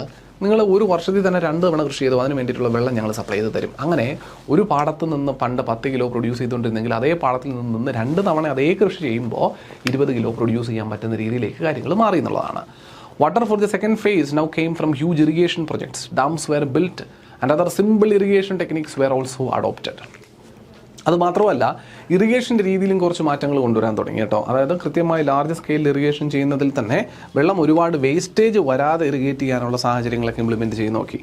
അതുപോലെ economic and logistical support, financial support എന്ന് പറയുമ്പോൾ പർട്ടിക്കുലർലി കുറച്ചുകൂടി ചീപ്പായിട്ടുള്ള ക്രെഡിറ്റുകൾ അല്ലെങ്കിൽ സബ്സിഡൈസ്ഡ് ആയിട്ടുള്ള ക്രെഡിറ്റ് ഫാർമേഴ്സിന് മസ്റ്റായിട്ട് നമ്മൾ അഫോർഡബിൾ റേറ്റിൽ കൊടുത്തേ പറ്റൂ എന്നുള്ള രീതിയിൽ പോളിസീസ് കൊണ്ടുവരുന്നുണ്ട്. അത് മാത്രമല്ലാണ്ട് needed in specific regions to hold harvested crop until distribution ചെയ്യുന്നത് വരെ ഹാർവസ്റ്റ് ചെയ്തെടുത്തിരിക്കുന്ന ക്രോപ്പ് സ്റ്റോർ ചെയ്യാൻ വേണ്ടി ഈ കൊയ്ത്ത് കഴിഞ്ഞ് ഈ ക്രോപ്പിനെ മുഴുവൻ അല്ലെങ്കിൽ ഈ വിളവെടുത്ത ഭക്ഷ്യധാന്യങ്ങളെ മുഴുവനായിട്ട് എനിക്കിങ്ങനെ വെറും തുറസായ പാടത്തങ്ങ് എന്താ പറയുക കുന കൂട്ടിയിട്ടിരിക്കാൻ പറ്റില്ലല്ലോ. സ്റ്റോർ ചെയ്യാനുള്ള സംവിധാനങ്ങൾ വേണം. അതിനുള്ള സ്റ്റോറേജ് ഫെസിലിറ്റീസ് കൊണ്ടുവന്നു. Marketing and distribution requires a proper chain of transport connectivity to reach food deficient areas. Food എല്ലായിടത്തേക്കും എത്തിക്കാൻ വേണ്ടിയിട്ടുള്ള സംവിധാനം. അതുപോലെ ഗ്ലോബൽ ഫണ്ടിങ്, അതിന് വേൾഡ് ബാങ്ക് ഉൾപ്പെടെയുള്ള എന്താ പറയുക ആഗോള സാമ്പത്തിക സ്ഥാപനങ്ങൾ ഇന്ത്യയുമായി സഹകരിച്ച് പ്രവർത്തിച്ചു എന്നുള്ളത് നമുക്ക് പറയാൻ സാധിക്കും. അപ്പോൾ ഇതൊരു ചെറിയ പരിപാടി ആയിരുന്നില്ല എന്നുള്ളത് നമുക്ക് വ്യക്തമാണ് കേട്ടോ. ഇതിനകത്ത് ഇമ്പോർട്ടൻ്റ് ആയിട്ട് നമ്മൾ ഉൾപ്പെടുത്തിയിരുന്ന ക്രോപ്സ് അല്ലെങ്കിൽ വിത്തിനങ്ങൾ ഏതൊക്കെയാണെന്നൊന്ന് പരിശോധിച്ചാൽ, മെയിൻ ക്രോപ്പ് വേറെ. ഇപ്പോൾ മെയ്സ് ചോളമുണ്ട്, വീറ്റ് ഗോതമ്പ്, റൈസ് അരി, ജോവർ, ബജ്ര പോലുള്ള മില്ലറ്റ്സ് പോലുള്ളവ. നോൺ ഫുഡ് ഗ്രെയിൻ ഐറ്റംസ് എന്ന് പറയുമ്പോൾ പർട്ടിക്കുലർലി ഈ ഒരു പുതിയ സ്ട്രാറ്റജിയിൽ നിന്നും പുറത്തായിരുന്നുള്ളതാണ്. പ്രത്യേകിച്ച് ഫുഡ് ഗ്രെയിൻസ്, ഭക്ഷ്യവിളകളുടെ ഉൽപ്പാദനത്തിന് ലക്ഷ്യം കൊടുത്തതുകൊണ്ട് തന്നെ non food grains were excluded from the ambit of the strategy. Even wheat remain the main stay of the green revolution for years. പ്രധാനമായും ഗോതമ്പ് തന്നെയായിരുന്നു കാലാകാലങ്ങളിൽ പ്രധാന വിളയായി ഈ ഗ്രീൻ റവല്യൂഷനിൽ നിന്ന് നമ്മൾ ഔട്ട്പുട്ട് എടുത്തിരുന്നത് എന്നുള്ളതാണ്. ഗ്രീൻ റവല്യൂഷന് ചില നെഗറ്റീവ് ഇമ്പാക്റ്റ് ഉണ്ടോ? നമ്മൾ പറഞ്ഞതൊക്കെ പോസിറ്റീവ് സൈഡുകൾ, അതെ ശരിയാണ്. അന്ന് ഭക്ഷ്യധാന്യങ്ങളുടെ വളരെ വലിയൊരു ദൗർലഭ്യം അനുഭവിച്ചിരുന്ന ഇന്ത്യ എന്ന രാജ്യത്തെ ഇന്ന് ഭക്ഷ്യധാന്യങ്ങൾ കയറ്റുമതി ചെയ്യാൻ തക്കവണ്ണം കേപ്പബിൾ ആയിട്ടുള്ളൊരു കൂടുതൽ നമുക്ക് ആവശ്യമുള്ളതിലും കൂടുതൽ പ്രൊഡ്യൂസ് ചെയ്യാൻ തക്കവണ്ണം ഭക്ഷ്യധാന്യങ്ങൾ പ്രൊഡ്യൂസ് ചെയ്യുന്നൊരു രാജ്യമാക്കി മാറ്റാൻ സാധിച്ചതിന് ഗ്രീൻ റവല്യൂഷൻ അന്ന് ചുവടെ താങ്ങി നിന്നിരുന്ന സപ്പോർട്ടുകളൊന്നും ചെറുതൊന്നുമല്ല, വളരെ വലുത് തന്നെയാണ്. എന്നിരുന്നാലും അന്ന് നമ്മുടെ ഈ ഒരു നേട്ടം അച്ചീവ് ചെയ്തുവെങ്കിലും നെഗറ്റീവ് ഇമ്പാക്റ്റുകൾ ഉണ്ടോ, എന്തെങ്കിലും പോരായ്മകൾ ഉണ്ടോ എന്ന് ചോദിച്ചാൽ തീർച്ചയായിട്ടും നമുക്ക് പറയാൻ പറ്റുന്ന പോരായ്മകൾ തന്നെയാണ്. ഒന്ന്, നോൺ ഫുഡ് ഗ്രെയിൻസ് ലെഫ്റ്റ് ഔട്ടായി. അതായത് ഭക്ഷ്യധാന്യങ്ങൾക്ക് ഇമ്പോർട്ടൻസ് കൊടുത്തപ്പോൾ ഭക്ഷ്യേതര ധാന്യങ്ങളുടെ പ്രൊഡക്ഷനുമായി ബന്ധപ്പെട്ട കാര്യങ്ങളിൽ വലിയ ഇമ്പോർട്ടൻസ് കൊടുക്കാൻ സാധിച്ചില്ല. ഫുഡ് ഗ്രെയിൻസിൽ പോലും എല്ലാ ഫുഡ് ഗ്രെയിൻസിനെയും നമ്മളിവിടെ ടാർഗറ്റ് ചെയ്തിരുന്നില്ല എന്ന് മനസ്സിലാക്കുക. പ്രധാനമായി ഗോതമ്പ് അരി പോലുള്ളവർക്ക് ഇമ്പോർട്ടൻസ് കൊടുത്തപ്പോൾ പലതരത്തിലുള്ള ഓയിൽ സീഡ്സ്, പൾസസ്, സിറിയൽസ് ഇങ്ങനെയുള്ള പലതും ഈ പറയുന്ന മേഖലയിൽ ഉൾപ്പെടുത്താണ്ട് പോയി എന്നുള്ളതാണ്. Major commercial crop like cotton, jute, tea and sugarcane were also left almost untouched by the Green Revolution. പ്രധാനപ്പെട്ട നാണ്യവിളകളായ പരുത്തി, ചണം, തേയില, കരിമ്പ് പോലുള്ളവ പോലും ഹരിത വിപ്ലവത്തിൻ്റെ ഭാഗമാകാതെ പോകുന്ന സാഹചര്യം നമുക്ക് കാണാനായിട്ട് സാധിച്ചു എന്നുള്ളതാണ്. അപ്പോൾ ഇതൊരു പോരായ്മ തന്നെയല്ലേ. ഹരിത വിപ്ലവം അപ്പോൾ എല്ലാ സെക്ടറിനെയും ഒരുപോലെ സപ്പോർട്ട് ചെയ്തു പോയോ? കാർഷിക വിളകളിൽ എല്ലാ വിളകളെയും സപ്പോർട്ട് ചെയ്യുവാനും എല്ലാ വിളകളുടെയും ഉൽപ്പാദനം വർദ്ധിപ്പിക്കുവാനും ഹരിത വിപ്ലവത്തിന് സാധിച്ചില്ല എന്നത് കൃത്യമായ ഒരു നെഗറ്റീവായിട്ട് പറയാം. അതുപോലെ limited coverage of high yielding variety products വളരെയധികം ലിമിറ്റഡ് ആയിപ്പോയി, അല്ലെങ്കിൽ ആ പ്രോഗ്രാം വളരെയധികം ലിമിറ്റഡ് ആയിപ്പോയി. എങ്ങനെ ചില വിത്തിനങ്ങളിൽ മാത്രമായിപ്പോയി ഹൈ യീൽഡിങ് വെറൈറ്റീസ് കൊണ്ടുവരാൻ സാധിച്ചത്. അതുകൊണ്ടാണ് അവിടെ അങ്ങ് കോൺസെൻട്രേറ്റഡ് ആയിപ്പോയി കേട്ടോ. അതായത് വീറ്റ്, റൈസ്, ജോവർ, ബജ്ര, മൈസൂർ പോലുള്ള വിത്തിനങ്ങളുടെ കാര്യത്തിൽ അല്ലെങ്കിൽ ഭക്ഷ്യവിളകളുടെ കാര്യത്തിൽ ഈ ഹൈ യീൽഡിങ് വെറൈറ്റീനെ കൊണ്ടുവരാൻ സാധിച്ചുവെങ്കിലും പലതരത്തിലുള്ള മറ്റ് ധാന്യങ്ങൾ, ഇപ്പോൾ അത് ഭക്ഷ്യധാന്യങ്ങളാകട്ടെ ഭക്ഷ്യേതര ധാന്യങ്ങളാകട്ടെ അതിൻ്റെയൊക്കെ പ്രൊഡക്ഷനിൽ ഇത്തരം ഈ ഒരു ടെക്നോളജി ഇംപ്ലിമെൻറ്റ് ചെയ്യാൻ പറ്റാണ്ട് പോയി. Therefore non food grains were excluded from the ambit of new strategy. പറഞ്ഞു the high yielding variety seeds in the non-fruit crops were either not developed so far or they were not good enough for farmers to risk their adoption. പറഞ്ഞ കാര്യമോ വേണ്ട. Excessive use of chemicals മറ്റൊരു പ്രധാന disadvantage അല്ലേ. അതായത് മണ്ണിനെ നശിപ്പിക്കാൻ തക്കവണ്ണം കേപ്പബിളായ രാസവളങ്ങളുടെ പ്രയോഗം അന്ന് ഉൽപ്പാദനത്തിന് അത് ആവശ്യമായി. നമ്മൾ പറഞ്ഞു ഇത് നമ്മുടെ ആവശ്യകതയായിരുന്നു അന്ന് ചെയ്തേ പറ്റൂ. പക്ഷേ അത് മണ്ണിനെ കേടാക്കുന്ന ഒരു പരിപാടിയായിരുന്നു. സിന്തറ്റിക് ആയിട്ടുള്ള വളം നൽകുന്നതും അതുപോലെ പെസ്റ്റിസൈഡ്സ് കീടനാശിനികൾ നൽകുന്നത് രണ്ട് തരത്തിലും ബുദ്ധിമുട്ടാണ്. ഒന്ന് മണ്ണിനും അത് ഹാനികരമാണ്, ഈ ഈ വിളകൾ ഭക്ഷിക്കുന്ന മനുഷ്യനും ഒരു പരിധിവരെ. ഇത് അന്ന് നമ്മളൊരു തുടക്കം എന്നോണത് നടത്തിയതാണ്. ഈ ഒരു പിന്നീട് കാര്യങ്ങളൊക്കെ ഒന്ന് മോഡിഫൈ ചെയ്യപ്പെട്ട് കാര്യമായ പ്രൊഡക്ഷനിലേക്കൊക്കെ എത്തിയതിന് ശേഷം പതുക്കെ നമുക്കിത് കുറയ്ക്കാം, ഇതിൻ്റെ യൂസേജ് കുറയ്ക്കാം എന്നൊക്കെ ആയിരുന്നുവെങ്കിലും പിന്നീട് നമ്മൾ നാളിതുവരെ അത് കുറച്ചിട്ടില്ല, കാര്യമായി ഉപയോഗിച്ച് കൊണ്ട് തന്നെ ഇരിക്കുന്നു എന്നുള്ളതാണ്. അതുപോലെ റീജിയണൽ ഡിസ്പാരിറ്റീസ് നമുക്ക് പറയാൻ സാധിക്കും. The green revolution technology has given birth to growing disparities in economic development at inter and intra regional levels. അതായത് പല റീജിയനുകളിലും ഗ്രീൻ റവല്യൂഷൻ പ്രോപ്പറായിട്ട് ഇംപ്ലിമെൻറ്റ് ചെയ്ത സ്ഥലങ്ങളിൽ ഉയർന്ന ഉൽപ്പാദനവും ഗ്രീൻ റവല്യൂഷൻ ഇംപ്ലിമെൻറ്റ് ചെയ്യാതെ പോയ സ്ഥലങ്ങളിൽ വളരെ കുറഞ്ഞ ഉൽപ്പാദനവും. അപ്പോൾ ഇവിടെ റീജിയണൽ ഡിസ്പാരിറ്റീസ് അങ്ങോട്ടും ഇങ്ങോട്ടും ഒരു പോരായ്മകൾ, പൊരുത്തക്കേടുകൾ ഉണ്ടാവുന്നത് കാണാൻ പറ്റും. ചിലയിടങ്ങളിൽ നല്ല ഉൽപ്പാദനം, ചിലയിടങ്ങളിൽ മോശം ഉൽപ്പാദനം. It has so far affected only 40% of the total cropped area and 60% is still untouched by it. മൊത്തം ഇന്ത്യയിലെ ഉൽപ്പാദന രംഗത്ത് അല്ലെങ്കിൽ കാർഷികോത്പാദന രംഗത്തിൻ്റെ 40% മാത്രമാണ് ഹരിത വിപ്ലവം മാറ്റം കൊണ്ടുവന്നിട്ടുള്ളത്. ബാക്കിയുള്ള 60% മേഖലയും അൺടച്ച്ഡ് ആയിരുന്നു എന്നുള്ളതാണ് പറയുന്നത്. ഒരു സംശയവും വേണ്ട അതിനകത്ത്. Most affected areas are Punjab, Haryana, Western Uttar Pradesh in the north and Andhra Pradesh and Tamil Nadu in the south. സൗത്തിൽ ആന്ധ്രാപ്രദേശും തമിഴ്നാടും ഉത്തരമേഖലയിൽ പഞ്ചാബ്, ഹരിയാന, ഉത്തർപ്രദേശ് പോലുള്ള സംസ്ഥാനങ്ങളുമാണ് ഈ പറയുന്ന ഗ്രീൻ റവല്യൂഷനിൽ നിന്നും ഹരിത വിപ്ലവത്തിൽ നിന്നും വേണ്ടുവോളം വേണ്ടുവോളം ബെനിഫിറ്റ് നേടിയെടുത്തിരിക്കുന്ന സംസ്ഥാനങ്ങളെന്ന് പറയുന്നത്, നേട്ടം കൈവരിച്ചിരിക്കുന്ന സംസ്ഥാനങ്ങൾ. ബാക്കിയുള്ള സംസ്ഥാനങ്ങളിലൊന്നും തന്നെയും കാര്യമായി ഹരിത വിപ്ലവത്തിൻ്റെ ഇംപ്ലിമെൻറ്റേഷൻ ചെയ്യപ്പെടാണ്ട് പോവുകയും അതുകൊണ്ട് ഉൽപ്പാദനത്തിൽ ആ സംസ്ഥാനങ്ങൾ താഴെ പോവുകയും ചെയ്യുന്നു എന്നുള്ളതാണ്. അപ്പോൾ അതൊരു നെഗറ്റീവായിട്ട് നമുക്ക് പറയാം.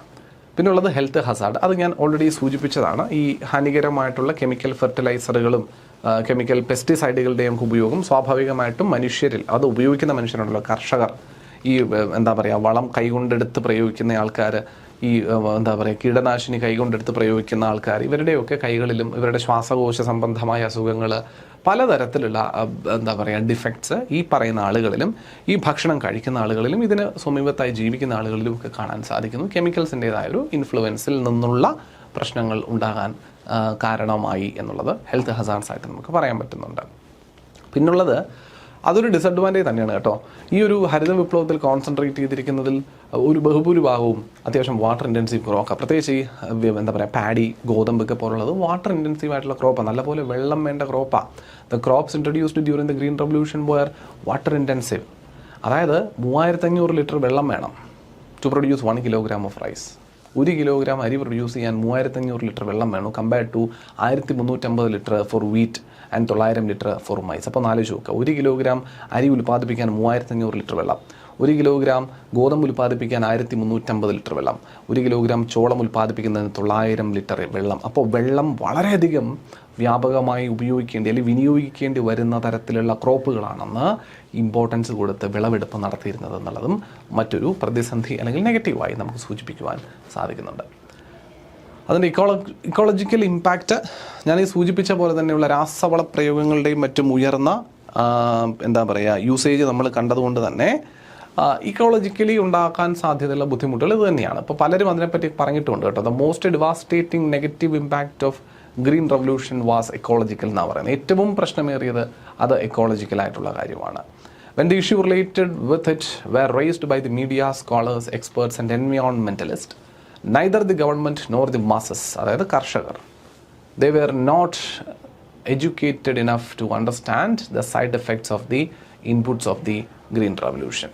ആരും കൺവിൻസ്ഡ് ആയില്ല. അതായത് ഗവൺമെൻറ്റും അംഗീകരിച്ചില്ല, അതുപോലെ ഈ കൃഷി ചെയ്യുന്ന ആൾക്കാരെ സംബന്ധിച്ച് അവർ അംഗീകരിക്കുമെന്ന് തോന്നുന്നുണ്ടോ? നിങ്ങൾ ആലോചിച്ച് നോക്കുക. അതായത് 1 ഏക്കർ കൃഷിഭൂമിയിൽ നിന്നും കൃഷി ചെയ്ത് 100 കിലോഗ്രാം മാത്രം ഉൽപ്പാദനം സാധിച്ചിരുന്ന കർഷകന് ഗ്രീൻ റവല്യൂഷന് ശേഷം അതേ ഒരു ഏക്കറിൽ നിന്ന് 1000 കിലോഗ്രാമോ 5000 കിലോഗ്രാമോ പ്രൊഡക്ഷനുള്ള സാധ്യത കണ്ടു. അവനത് ചെയ്തു, അവനതിൽ നിന്ന് വിളവെടുക്കാൻ സാധിച്ചു, അവൻ രക്ഷപ്പെട്ടു. ഇവരോട് നമ്മൾ എന്ന് പറയുകയാണ് ഇത് എക്കോളജിക്കലി വലിയ പ്രശ്നം ഉണ്ടാക്കുന്ന സാധനമാണ്. ഞാനൊരു സയൻറ്റിസ്റ്റാണ്, ഞാനിതെപ്പറ്റി പഠിച്ചു, ഞാനൊരു എൻവയോൺമെൻറ്റലിസ്റ്റാണ്, ഇത് പ്രകൃതിക്ക് ഒരുപാട് ഹാനികരമാവുന്നൊരു പ്രവൃത്തിയാണ്, നിങ്ങളിത് ചെയ്യരുത്. അംഗീകരിക്കൂ? ഒരിക്കലുമില്ല. പ്രത്യേകിച്ച് ആ സാഹചര്യം അതായിരുന്നു എന്നുള്ളതാണ്. But a time came when the government and other government agencies started doing studies and surveys focused around the ecological and environmental issues, and the major ones among them may be glanced in their chronological order. എങ്ങനെ നോക്കാം? Critical ecological crisis. On the basis of on-field studies, it was found that the critical ecological crisis in the Green Revolution region are: ഒന്ന്, soil fertility being degraded. കാരണം കുറേ നാളത്തെ ഈ എതിർപ്പുകളെ മുൻനിർത്തി പിന്നീട് സർക്കാരുകൾ കൺവീൻസ് ആയി ഇതേപ്പറ്റി പഠിക്കണമെന്ന് മനസ്സിലായി, പഠിക്കാനായിട്ട് രംഗപ്രവേശം നടത്തി അങ്ങനെ കണ്ടെത്തിയിരിക്കുന്ന ക്രിട്ടിക്കലായിട്ടുള്ള ഇക്കോളജിക്കൽ ബുദ്ധിമുട്ടുകളാണ് ചൂണ്ടിക്കാണിക്കുന്നത്. അതിലൊന്ന് സോയിൽ ഫെർട്ടിലിറ്റി കുറഞ്ഞ കാര്യം തന്നെയാണ്. അതായത് മണ്ണിനങ്ങളുടെ അല്ലെങ്കിൽ മണ്ണിൻ്റെ സ്വാഭാവിക എന്താ പറയുക വളക്കൂർ നഷ്ടപ്പെടുന്ന condition due to the repetitive kind of cropping pattern being followed by the farmers, as well as the excessive exploitation of the land, lack of suitable crop combination and crop intensity, etc. ഒരു crop വേണ്ടുവോളം വിള തന്നു എന്ന് കണ്ടാൽ പിന്നെ അത് തന്നെ കാര്യമായി അങ്ങ് കൃഷി ചെയ്യാനായിട്ട് തുടങ്ങും. കാര്യം അതിൽ നിന്ന് ഉൽപ്പാദനം കിട്ടിയത് പ്രൂവ്ഡ് ആണല്ലോ. പിന്നെ പുതിയൊരെണ്ണം നടത്തി പരീക്ഷിക്കാനില്ല, ഒരു തരത്തിലുള്ള കൃഷി തന്നെ അങ്ങ് ചെയ്തേക്കാം, മോണോക്രോപ്പിംഗ്. അത് പ്രശ്നമാണ്. അതുപോലെ water table falling down as the new high yielding variety required comparatively very high amount of water for irrigation. 5 tons of water needed to produce 1 kilogram of rice. നമ്മൾ ഏകദേശം പറയുകയാണ് എന്താ പറയുക 500 ലിറ്റർ വെള്ളം നമുക്ക് വേണം എന്നുള്ളത്, 5000 വേണമെന്ന് ഇല്ല എന്നുള്ളതാണ്. അതുപോലെ environmental degradation due to the excessive uncontrolled use of chemical fertilizers, pesticides, herbicides were degraded the environment by increasing pollution level in land, water and air. ഇത് കരയെ മാത്രമല്ല മലിനമാക്കുക, ഈ കരയിലൂടെ ഒഴുകിയെത്തുന്ന അല്ലെങ്കിൽ ഈ കരയിൽ നമ്മൾ ഈ വളം ചെയ്തിട്ടുണ്ട്, ആ വളം ചെയ്തിട്ടുള്ള കരയിലേക്ക് വെള്ളം വീണു, മഴ പെയ്യുമ്പോൾ വെള്ളം വീഴും, ഈ വെള്ളം മണ്ണിനകത്തുകൂടി ഇൻഫിൽട്രേറ്റ് ചെയ്തിറങ്ങും, മണ്ണിലൂടെ ഈ വളം നമ്മുടെ വാട്ടർ ടേബിളിലേക്ക് എത്തും, മണ്ണിലൂടെ ഈ വളം മണ്ണിൻ്റെ പുറത്തുകൂടിയുള്ള റൺ ഓഫ് വെള്ളം ഒഴുകിയെത്തി അടുത്തുള്ള നീർച്ചാലുകളിലേക്ക് എത്തുമ്പോൾ ആ നീർച്ചാലുകൾ അത്തരത്തിൽ മലിനീകരിക്കപ്പെടും എന്നുള്ളതൊക്കെയും ശരിയാണ്. അതുകൊണ്ട് വാട്ടർ മലിനീകരിക്കപ്പെടും. മാത്രമല്ല എയർ, പെസ്റ്റിസൈഡ്സ് എയറിലേക്ക് പമ്പ് ചെയ്യപ്പെടുന്നതും വളം ചെയ്യുന്നതും ഒക്കെ ഈ മണ്ണിൽ നിന്നുള്ള എയറോസോളുകളും പൊടിയും ഡസ്റ്റും ഒക്കെ എയറിലേക്ക് എത്തുന്ന സമയത്ത് അത് എയർ പൊല്യൂഷനും കാരണമാവുന്നു എന്നുള്ളതാണ്. അതുപോലെ India is more due to deforestation. In India it is more due to deforestation, extension of cultivation in ecologically fragile areas. At the same time, there is an excessive pressure of animals on forest, mainly by goats and sheep. അവർക്കും പ്രശ്നമാണ് ആനിമൽസിനും. അതുപോലെ food level toxic chain നമുക്ക് നോക്കാം. Food level അല്ലെങ്കിൽ toxic level in the food ചെയിനിലുണ്ടായ ആ ഒരു toxicity എന്ന് പറയുന്നത് അല്ലെങ്കിൽ വിഷാംശം എന്ന് പറയുന്നത്, toxic level in the food chain of India has increased to such a high level that nothing produced in India is fit for human consumption.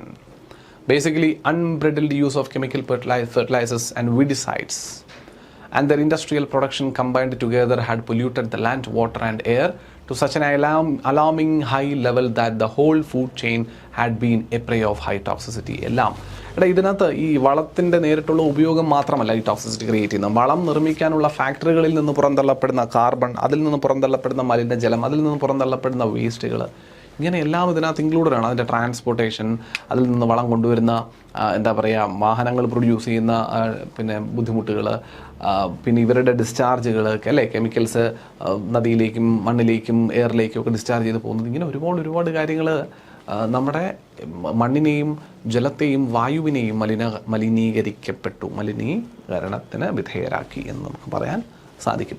അപ്പോൾ അങ്ങനെ ചോദിച്ചു കഴിഞ്ഞാൽ നിങ്ങളിപ്പോൾ ഹരിത വിപ്ലവമാണ് ഈ പ്രശ്നമൊക്കെ ഉണ്ടാക്കി വെച്ചതെന്ന് വെച്ചാൽ അങ്ങനെയല്ല. നമ്മൾ ഹരിത വിപ്ലവത്തിൻ്റെ പ്രശ്നങ്ങൾ നോക്കിയത് കൊണ്ട് ഞാൻ ആ പ്രശ്നങ്ങളെ വിശദമായിട്ട് പറഞ്ഞു പോയി എന്നുള്ളതാണ് നമ്മൾ പറയുന്നത് കേട്ടോ. അല്ലാതെ ഹരിത വിപ്ലവങ്ങൾ പ്രശ്നം മാത്രം ഉണ്ടാക്കിയവനാണോ? അല്ല, നേട്ടങ്ങളെ നമ്മൾ ആദ്യമേ സൂചിപ്പിച്ചായിരുന്നു അല്ലേ. ആ നേട്ടങ്ങളുടെ മറവിൽ ഇങ്ങനെ കുറച്ച് കോട്ടങ്ങളും സംഭവിച്ചിട്ടുണ്ട് എന്ന് നമ്മൾ അറിഞ്ഞിരിക്കണം എന്നുള്ളതുകൊണ്ട് ആ കോട്ടങ്ങളെ കൂടി സൂചിപ്പിച്ച് പോയതാണ്. ക്ലിയർ ആണെന്ന് പ്രതീക്ഷിക്കുന്നു. അപ്പോൾ ഹരിത വിപ്ലവം ഒരു ഹോളിസ്റ്റിക് ആയിട്ട് നമ്മൾ നോക്കിയാൽ ഇന്ത്യൻ കാർഷിക രംഗത്ത് അഭികാമ്യമായിരുന്ന ഒരു സാഹചര്യം ഉണ്ടായിരുന്നു.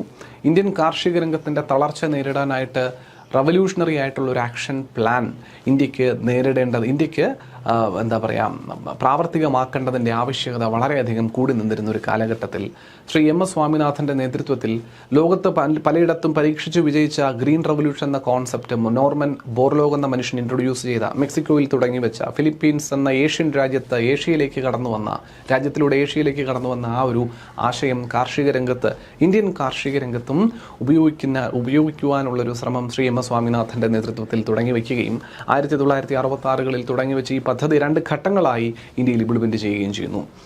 ഘട്ടങ്ങളായി ഇംപ്ലിമെൻറ്റ് ചെയ്ത ഈ ഗ്രീൻ റവല്യൂഷൻ എന്ന പരിപാടി അല്ലെങ്കിൽ പദ്ധതി ഇന്ത്യയുടെ കാർഷിക വിളകളുടെ പൂർണ്ണമായ ഉന്നമനത്തെ ലക്ഷ്യമാക്കിക്കൊണ്ടുള്ളതായിരുന്നുവെങ്കിലും പ്രധാനമായും ഗോതമ്പ് അരി പോലുള്ള വാട്ടർ ഇൻറ്റൻസീവ് ക്രോപ്പുകളിൽ അവ കോൺസെൻട്രേറ്റ് ചെയ്തു നിന്നു. ഭക്ഷ്യധാന്യങ്ങൾ ഒഴികെ വരുന്ന മറ്റ് കൃഷി ഔട്ട്പുട്ടുകളിൽ പ്രത്യേകിച്ച് നാണ്യവിളകൾ പോലുള്ളവയിലൊന്നും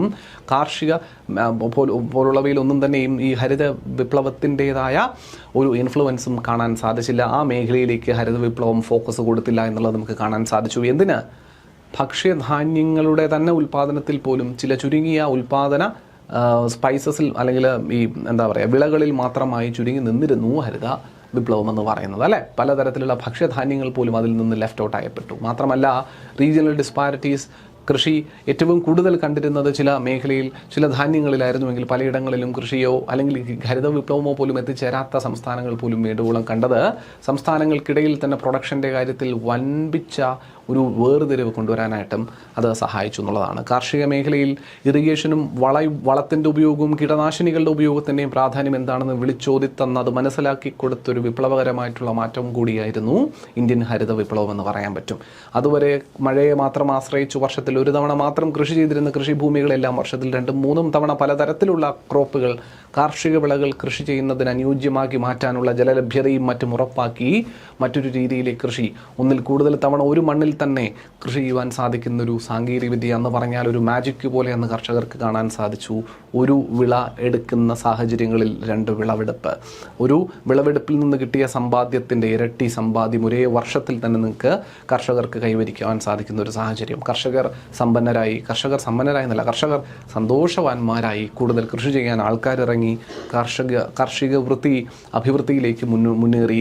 ആൾക്കാർക്ക് ഭക്ഷ്യധാന്യങ്ങളുടെ അവൈലബിലിറ്റി ഉണ്ടായി, ആൾക്കാരുടെ പട്ടിണി ഇല്ലാണ്ടായി. ഇന്ത്യ മരണങ്ങളിൽ നിന്ന് പട്ടിണിയില്ലാതെ ഭക്ഷ്യധാന്യങ്ങളുടെ കാര്യത്തിൽ ഒരു എക്സ്പോർട്ട് ചെയ്യാൻ തക്കവണ്ണം കയറ്റുമതിക്ക് പോലും കേപ്പബിൾ ആകുന്ന തരത്തിൽ ഉയർന്ന പ്രൊഡക്ഷൻ സാധ്യമാകുന്ന ഒരു രാജ്യമായി മാറിയത് നമുക്ക് കാണാൻ സാധിച്ചു എന്നുള്ളതാണ്. ഇത് ഇന്ത്യയുടെ നേട്ടം തന്നെയാണ്. ഇത് കാർഷിക മേഖലയിൽ ഹരിത വിപ്ലവം കൊണ്ടുവന്ന ആർക്കും മാറ്റിവെക്കാൻ സാധിക്കാത്ത മാറ്റുരയ്ക്കുന്നൊരു എവിടെ മാറ്റുരച്ച് നോക്കിയാലും മിന്നിത്തിളങ്ങി നിൽക്കാൻ സാധിക്കുന്ന തരത്തിലുള്ളൊരു വിജയകരമായിട്ടുള്ളൊരു വിപ്ലവകരമായിട്ടുള്ളൊരു മാറ്റം തന്നെയാണ്. അതുകൊണ്ട് തന്നെയാണ് ഇതിനെ വിപ്ലവം എന്ന പേര് കൊടുത്ത് നമ്മൾ സൂചിപ്പിച്ചതും ഗ്രീൻ റവല്യൂഷൻ ഹരിത വിപ്ലവം. എന്നിരുന്നാലും ഈ വിപ്ലവത്തിന് പല ദോഷങ്ങളും തെറ്റായ വശങ്ങളും ഉണ്ടായിരുന്നു എന്നുള്ളത് നമ്മൾ കണ്ടു. അതല്ലെങ്കിൽ ഈ ഒരു വിപ്ലവത്തിൻ്റെ ഇംപ്ലിമെൻറ്റേഷൻ്റെ നെസസിറ്റി നമ്മൾ പറഞ്ഞു പോയി. അത് ആവശ്യകതയായിരുന്നു, അന്ന് ഇംപ്ലിമെൻറ്റ് ചെയ്തേ നിവൃത്തി ഉണ്ടായിരുന്നുള്ളൂ, ഇംപ്ലിമെൻറ്റ് ചെയ്തു. പക്ഷേ ആ ഒരു ഇംപ്ലിമെൻറ്റേഷന് ശേഷം വന്നിരിക്കുന്ന ചില പോരായ്മകളിൽ നമ്മൾ ഇക്കോളജിക്കൽ പ്രശ്നങ്ങൾ സൂചിപ്പിച്ചു, പിന്നെ ആരോഗ്യപരമായിട്ടുള്ള ബുദ്ധിമുട്ടുകളെ പറ്റി സൂചിപ്പിച്ചു, അധികമായിട്ടുള്ള വളത്തിൻ്റെയും പെസ്റ്റിസൈഡ്സിൻ്റെ ഉപയോഗത്തെപ്പറ്റി സൂചിപ്പിച്ചു. ഒരുപാട് വാട്ടർ ഇൻറ്റൻസീവ് ആയിട്ടുള്ള ക്രോപ്പുകൾ, ഒരുപാട് വെള്ളം യൂട്ടിലൈസ് ചെയ്ത് കൃഷി നടത്തുന്ന സാഹചര്യം വന്നു. 1 കിലോഗ്രാം അരിക്ക് 1500 കിലോഗ്രാമോളം അല്ലെങ്കിൽ ലിറ്ററോളം വെള്ളത്തിൻ്റെ അല്ലെങ്കിൽ 3000 ലിറ്റർ വരെയോളം വെള്ളത്തിൻ്റെ ആവശ്യകത വരുന്നതിനെപ്പറ്റി നമ്മൾ പറഞ്ഞു. ഇതൊക്കെ വളരെയധികം വാട്ടർ ഇൻറ്റൻസീവ് ക്രോപ്പാണ്. ഇതിൻ്റെ പകരം മറ്റൊരു ക്രോപ്പ് അവിടെ കൃഷി ചെയ്തിരുന്നുവെങ്കിൽ, മറ്റൊരു മില്ലറ്റ് അവിടെ കൃഷി ചെയ്തിരുന്നുവെങ്കിൽ ഇത്ര കണ്ട് ജലലഭ്യത കൊടുക്കാതെ തന്നെ ഇതിലും കൂടുതൽ വിളവെടുക്കുവാൻ സാധിച്ചിരുന്നതിനെ. പക്ഷേ അത് സംഭവിച്ചില്ല. കൂടുതലും ഇതൊരു ഗോതമ്പ് റവല്യൂഷൻ എന്ന രീതിയിൽ, ഇതൊരു ഗോതമ്പ് വിപ്ലവമായ രീതിയിൽ നിലകൊണ്ടുപോയി എന്നതും നമുക്ക് കാണാൻ സാധിക്കുന്ന ഒരു വസ്തുതയുമാണ്. അപ്പോൾ ഇങ്ങനെയുള്ള ചില പോരായ്മകളും ഹരിത വിപ്ലവത്തിൻ്റെ ചില നേട്ടങ്ങളും ഒക്കെയാണ് ഇന്നത്തെ ഈ ഒരു ക്ലാസ്സിൽ നമ്മൾ ഡിസ്കസ് ചെയ്ത് പോയിട്ടുണ്ടായിരുന്നത്. ഹരിത വിപ്ലവം എന്ന കോൺസെപ്റ്റിനെ പറ്റിയിട്ടുള്ള വിശദാംശങ്ങൾ നിങ്ങൾക്ക് എല്ലാവർക്കും മനസ്സിലായെന്ന് പ്രതീക്ഷിക്കുന്നു. അടുത്ത ക്ലാസ്സിൽ നമുക്കിതിൻ്റെ MCQ ഡിസ്കഷനുമായിട്ട് കാണാം. അതുവരെ ഇന്ന് പഠിച്ച കാര്യങ്ങൾ വ്യക്തമായി മനസ്സിലാക്കാനും ഇതുവരെ പഠിച്ച കാര്യങ്ങൾ കൃത്യമായി റിവൈസ് ചെയ്യുവാനും മറക്കരുത് എന്ന് ഓർമ്മിപ്പിച്ചുകൊണ്ട് ഇന്നത്തെ സെഷൻ വൈൻഡപ്പ് ചെയ്യുന്നു. Thank you so much.